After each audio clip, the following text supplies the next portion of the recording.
What's up everyone, Steve here with Geek Boulevard, bringing you another movie review. I got to check out a Minecraft movie, and as usual, I'm here to give you the good, the bad, and my overall score for the film. I will be delving into spoilers later in this review, of course, but I will give you fair warning before doing so. So for now, you're good. A Minecraft movie is directed by Jared Hess. It is rated PG with a runtime of 1 hour and 40 minutes. A mysterious portal pulls 4 misfits into the overworld, a bizarre cubic wonderland that thrives on imagination. To get back home, they'll have to master the terrain while embarking on a magical quest with an unexpected crafter named Steve. Now, just to clarify before diving in, I am not a Minecraft fan. I've never played Minecraft, so if you feel that my review is a little bit skewed or maybe not as qualified for you to judge whether or not to see the movie, if you are a fan of the franchise, I highly encourage you to check out other reviews from other content creators who are fans of Minecraft that can have a more informed opinion when approaching it from that angle. I'm just a film fan and wanted to give this film a chance, so without further ado, let's get into the good. First and foremost, I think the amount of fun that the cast is having here is a joy to actually see unfold. As soon as all of them get into the overworld, it's just non-stop fun, and not one person felt like they were phoning it in or just doing it for a check. Jack Black, most of all. At this point in your life, if you follow Jack Black's career over the years, you either love him or you hate him. Personally, I don't see how anyone can hate Jack Black, and the amount of enthusiasm that he oozes as the character Steve is just second to none. He dials that up so much, and it shows that he cares about this world and the franchise, and he is an avid Minecraft player, so it was really nice to see him, as well as the others, just have a good time with this movie, just go nuts. And kudos to Jared Hess and all the other cast and crew involved with the making of this.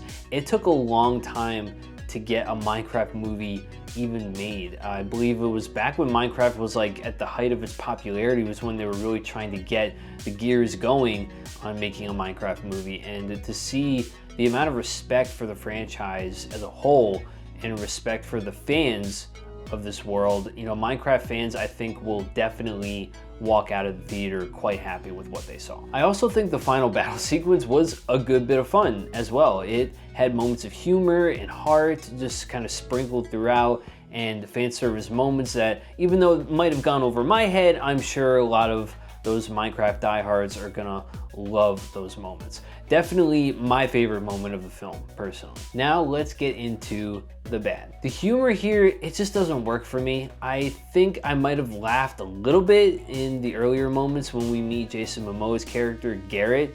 He's like a washed up arcade championship winner from the 80s, but he consistently just kept going on about how his character was a big man, how he's so awesome. And then those moments contrast with him just screaming and running away a lot of the time because he's scared.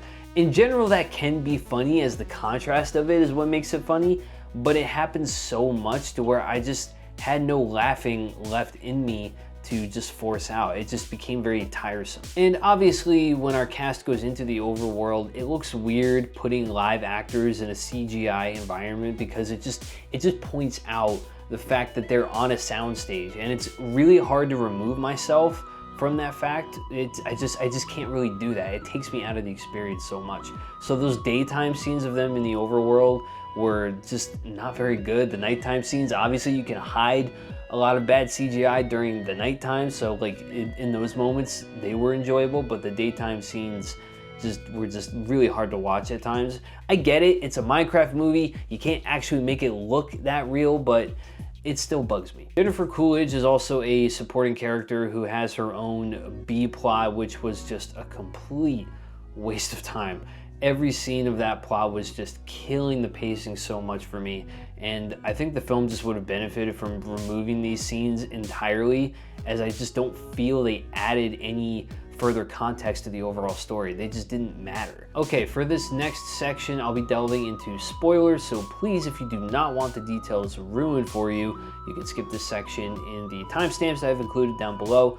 to go to my overall verdict of the movie. But if you're not a stickler for spoilers, then by all means, keep watching. I'm really just going to talk about the post-credit scene that is very brief, but it definitely sets up some things down the line. There is a mid-credit scene before this, but it has to do with the B-plot between Jennifer Coolidge and the villager that got out of the overworld and into the real world, and they fall in love and they want to get married. It's just not a really fun scene to watch personally, but you have to sit through it in order to see the post-credit scene, unfortunately. So, you know, that's the downside of sticking through it. Now, just to set the context going into this post-credit scene, Steve, after the final battle, decides to come back to the real world with the rest of the group, bringing his creativity back to the real world to make it a better place. They defeat Malgosia and her piglins, freeing the overworld from her rule. Steve goes back to his old house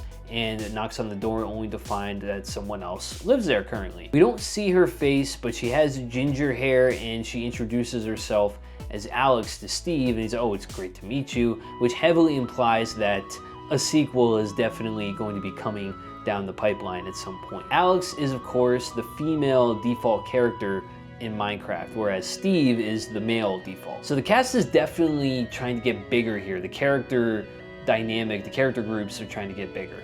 And I would not be surprised if this gets a sequel. I mean, $163 million domestically on its debut. Beating out Barbie even is nothing to scoff at. So I think more Minecraft sequels are for sure in the future for this IP because the fan base is just so rabid for this world. It's one of the most popular games in the entire world, and it's available on like every single platform. You can play it on your iPhone, play it on your iPad, play it on your PS5, your PS4, your Xbox One, your Series, like you can literally play it anywhere on anything almost. So the fact that it's so accessible to a lot of people, it's only gonna make this fan base even more rabid for more sequels. So I'm definitely positive or confident in the least that we could get another 2 or 3 movies with these characters. In short, I'm giving a Minecraft movie a score of 2 out of 5. The love and respect for this IP is hugely apparent in its main star, Jack Black,